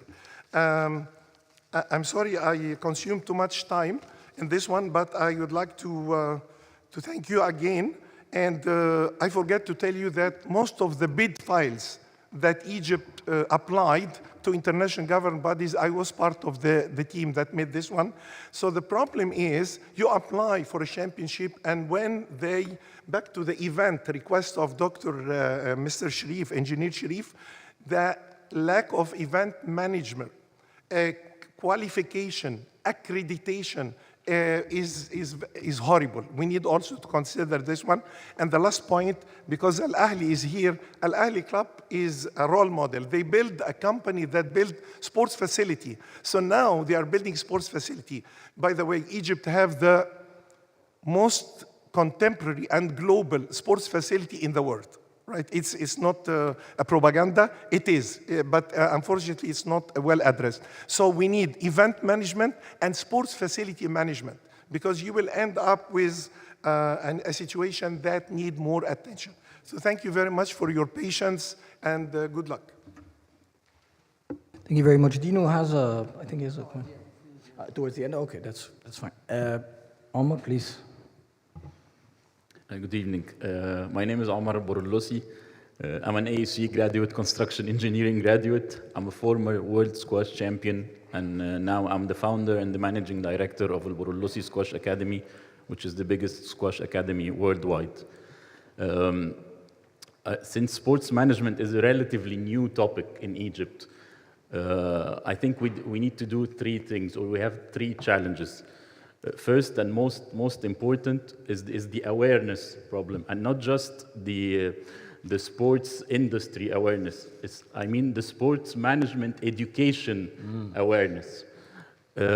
We need to show the people, I mean current or former athletes, students, undergraduate students. In Egypt, we need to show the parents, because they're involved in the decision making of what do their kids learn. Like, I have a friend of mine calling me and asking me that her daughter wants to learn sports management, and she's afraid that she wouldn't find work in Egypt. I told her that sports is emerging worldwide and in Egypt, and I gave her many examples on what the sports industry is doing now in Egypt, specifically on the private sector. And she got really encouraged, and she got really enthusiastic on pursuing this. So we need to show the people that sports management and sports management education is already, we need to create the demand for the sports management education in Egypt, specifically in Egypt. And then we can provide, the second step is to provide the service, provide the education, provide the internship with the sports industry. This is where it comes, the partnership with the sports industry. And then the third step is to provide them the opportunities, to provide at the workspace. Like many mentioned that we have many graduates of the national universities and the sports graduates. I'm going to be a bit biased. We need to favor, in the sports industry, we need to favor the ones who learned sports management. We need to give them more chances. We need to give them better salaries. We need to give them more privileges. There are very few now. Students and athletes, they need to know that they have a good chance, and it's a good decision to start learning sports management as an educational part to help them in their careers. So this is the main topic that I think we need to do now, and we need to prioritize on this now. Thank you. Yeah, please. I'm Maha Murad. I'm a professor of marketing, and I'm the associate dean for the undergraduate studies. I cannot agree more. I just want to stress on your point, because when we look at the curriculum and we are trying to restructure the curriculum, we usually do several focus groups with students and parents and employers. And sports management was one of the options, to have a major in sports management. But unfortunately, when it's come to the actual choice of the students, they want a more specific degree in marketing, straightforward marketing, on management, or even entrepreneurship. And as the dean was mentioning, when we start introducing the entrepreneurship, we start with the high school, having some courses for high school to start introducing the concept. But when we actually ask the students, why not sports management? Because the career path is not clear. So it's a type of human investment, and they need to invest in this area. The parents especially are investing in the area. So working together, okay, to highlight the career and creating the awareness among the students to attract more students to come and to enter, this is the first part. So awareness in the two sides is extremely important. We are trying now to create the environment by introducing a track, not a major. So we have major management, because as you mentioned, the perception is that if you have a management degree, it will be on-job experience and they can just gain the knowledge. So now we are trying to introduce a track in sport management, just 3 courses for students, and we are trying to work with the industry as much as we can, so we create positive vibes among students to have the demand in the future. So what is facing us, honestly, as a challenge is the demand from a student side. Okay.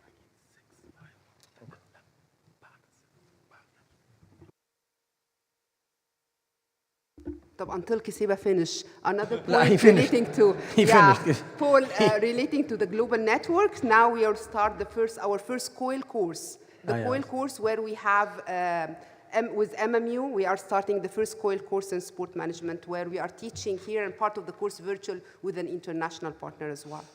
Thank you very much. I'm going to have a final question on.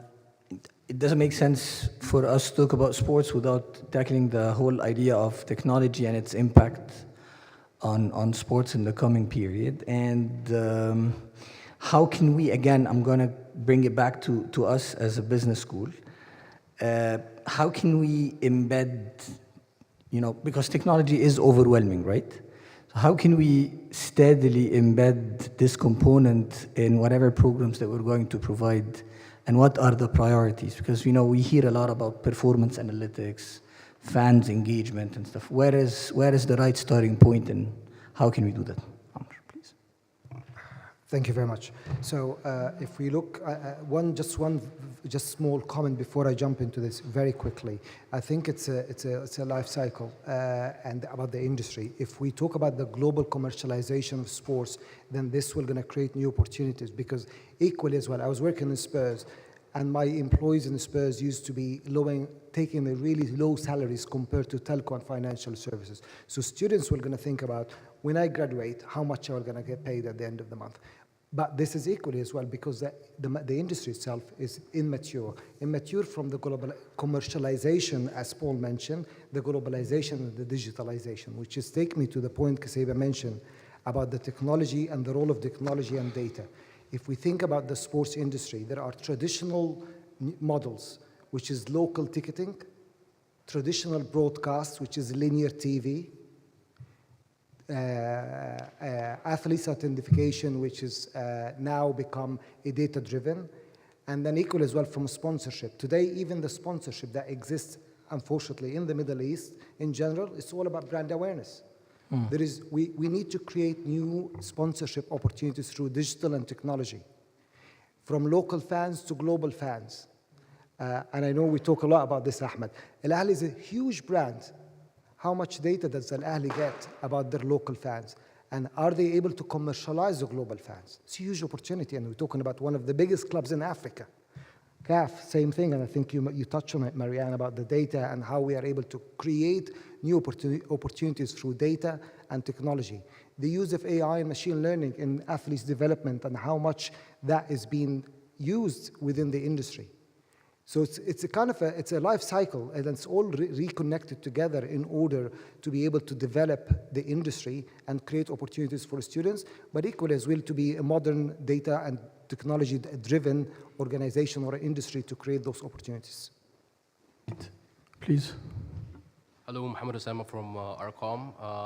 I want to track back to the points regarding the educational programs that are run here in Egypt and build on to talk about technology. So my background is we've been working in sports marketing for over 10 years now. We work with the biggest organizations in the world, and some of the things and some of the programs that I have faced during this 10 years is they're too broad. I think the educational programs need to be more specific. They need to be more focused on specific departments, specific curriculums. I think they have too much information that some of the students won't be using in their career. That's the first point. The second point is research is very important.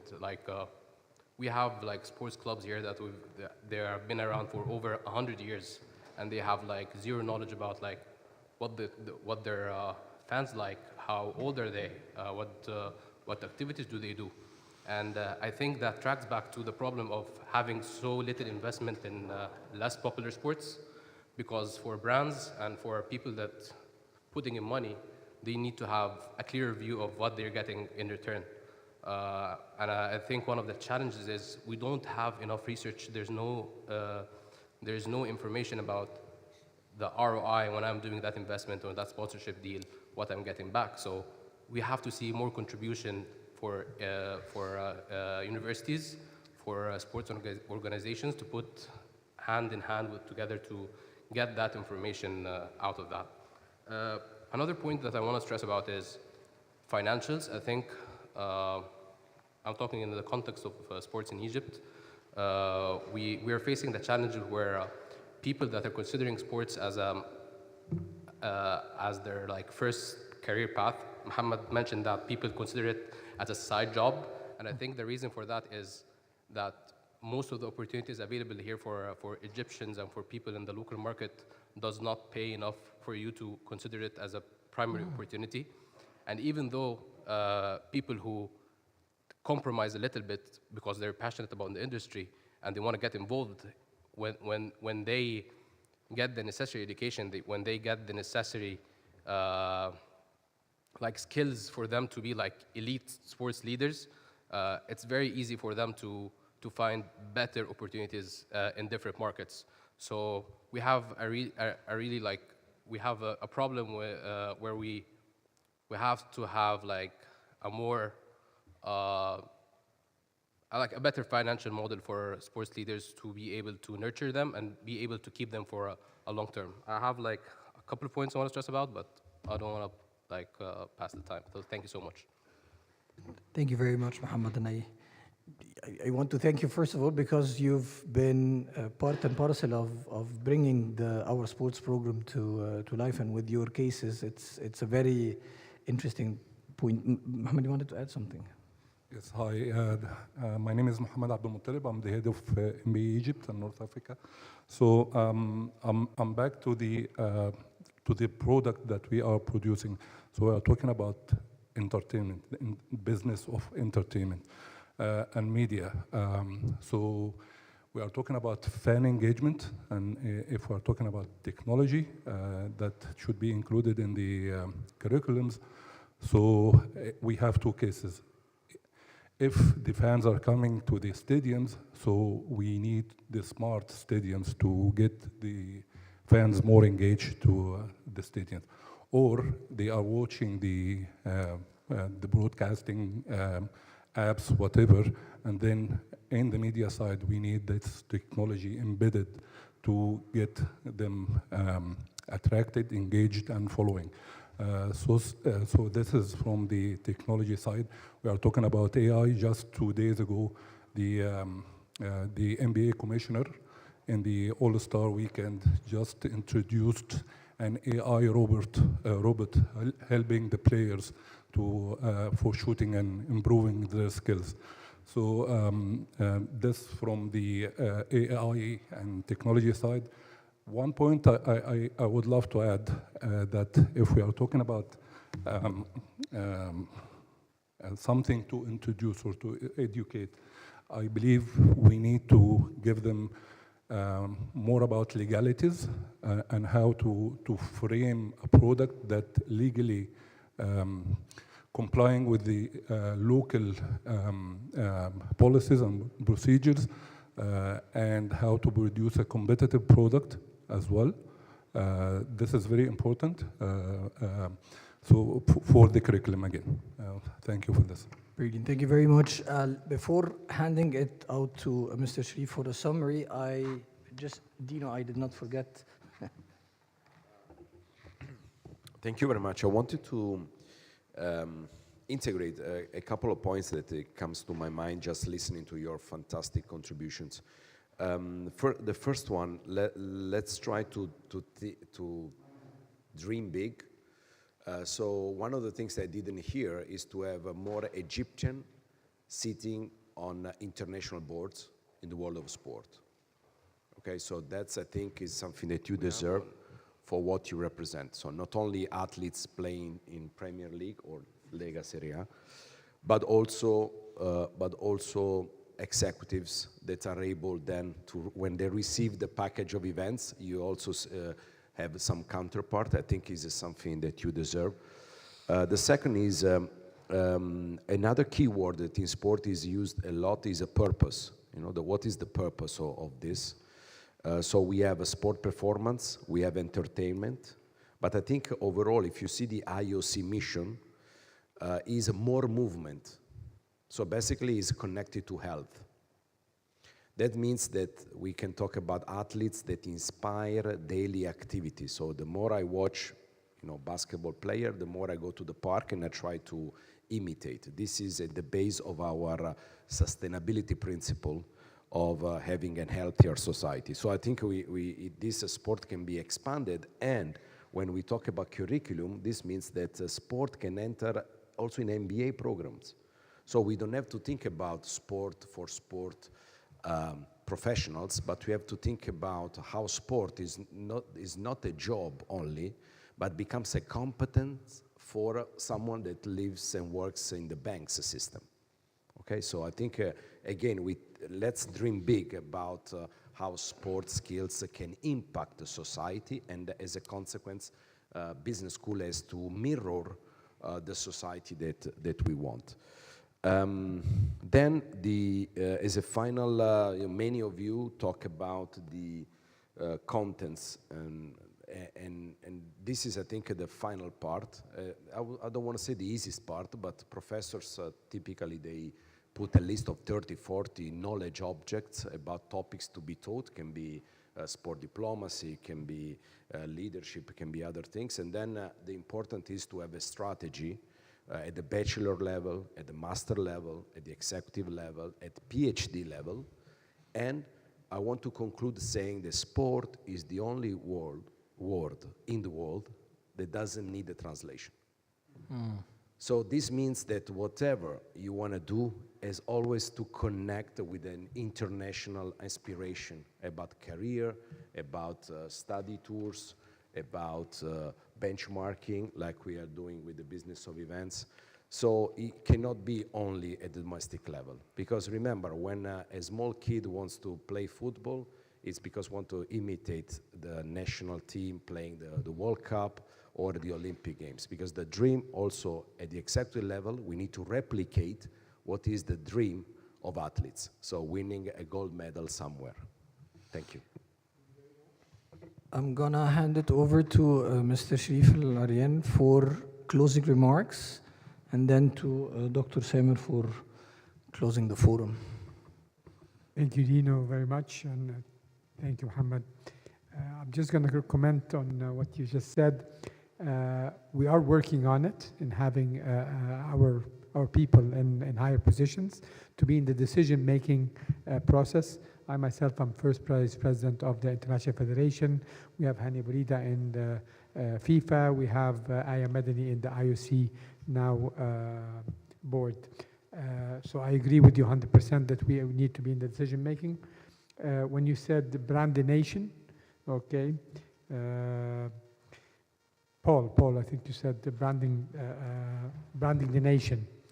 We did the mistake of quickly jumping into bidding for the Olympic Games.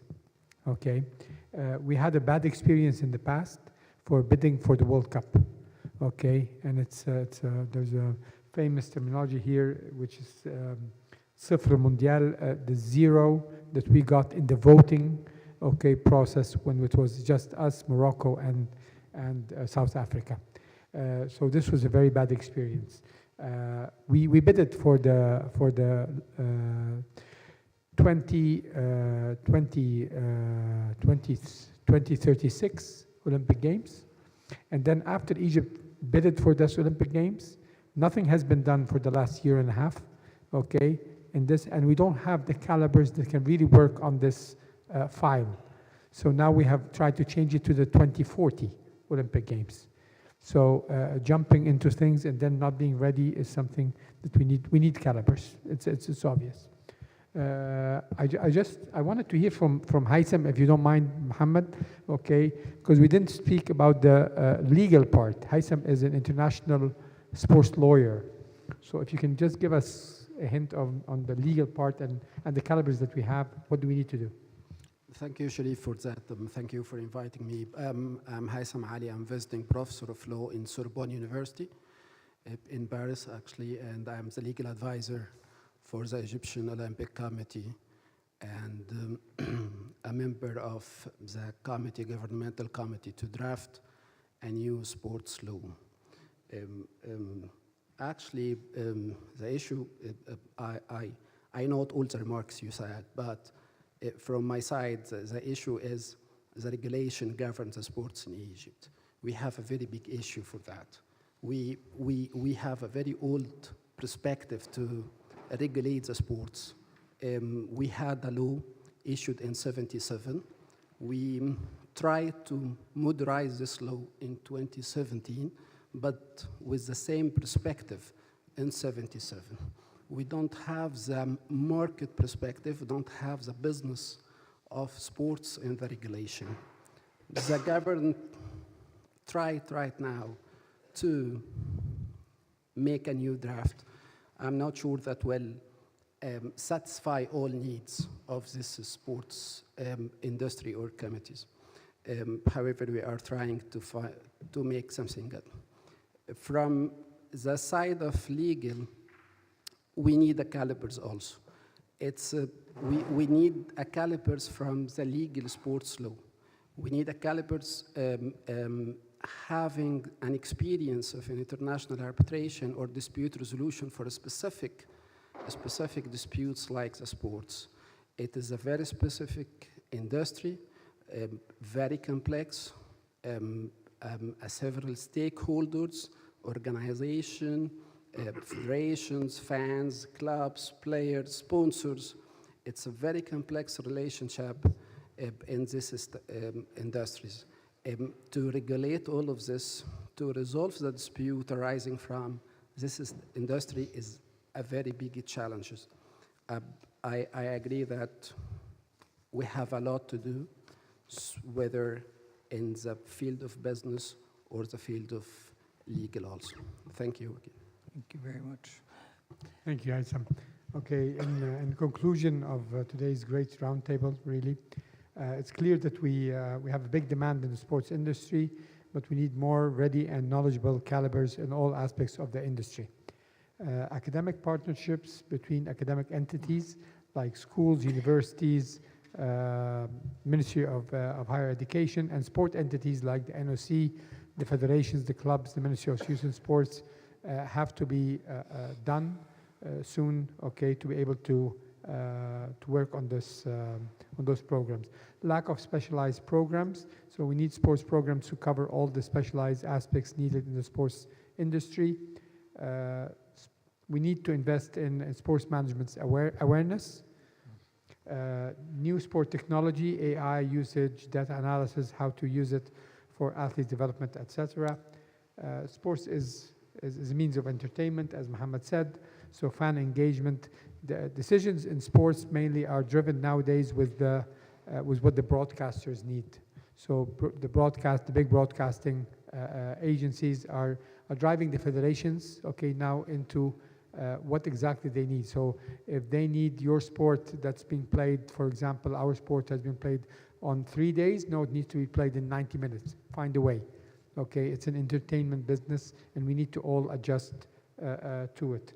The recommendation also of hearing the voice of the athletes, okay, I can proudly say that AUC has hosted in the last 2 years the Egypt Athletes Forum, very successful in 23 and 24, and now the name has changed to World Athletes Forum, and it will be hosted in April here at the auditorium, okay, in April. So I think this covers most of today's discussion. Okay, we do need programs. We need them at levels, university levels, undergraduate levels, and diplomas also. And it's the job of the calibration with the cooperation, sorry, with the sport entities in Egypt. Okay, so because they all lack the good calibers. So there's a big demand, but as we said, students look at it from the start, and they don't go into it because in Egypt it's how much am I going to get paid? The salaries are very low, okay, because they benchmark it with what others are taking now who are not qualified enough. If you get a good education, you need to get a good pay at the end. I think this summarizes what we've been talking about today. Thank you so much, Sharif. And thank you all. So now I have the daunting task to summarize 8 hours of 4 sessions that were, so I'll do 4 minutes. 2.5, 3.5. Okay, so it's quite clear that, so basically we had a roundtable on internationalization in business school, a roundtable on monitoring corporate governance, a roundtable on experiential learning, and this 4th one on sports management. Quickly, I see that there are 4 common denominators among these. I think the word partnership has been reiterated many times across the 8 hours, whether it's partnership with international university, partnership with corporates, partnership with other non-governmental organization and so on. So that's what we like to do in the AUC Sawira School of Business. We partner with across the board, whether with industry or other universities. It helps us deliver our mission and vision. I think there was also a focus on developing the talent in the students, whether this talent is in the sports or future business leaders. I think there was, and actually in the 4 roundtables, a very clear message that we heard from the participants about the importance of practical experience, whether it's in international experience, whether it's in the experiential learning, or whether it's in sports management. The thing that keeps on repeating itself almost in every conversation we have is the issue of digitization and the digital transformation. It seems like a very important cross-cutting theme across all the topics we discussed in the forum. Lastly, but not least, it's all about the value creation, the value proposition. I think in sports management it applies also to all the programs that we offer. It's about identifying what is the value proposition to our students in experiential learning, the value proposition in the international programs, and also the value proposition in sports management. With that, I thank you so much. I have the duty to announce 2 last housekeeping announcements. There is a photo outside, so I kindly ask you to go outside for a group photo. And after the group photo, there is also dinner being served, so I kindly invite you to join us for dinner. And thank you so much.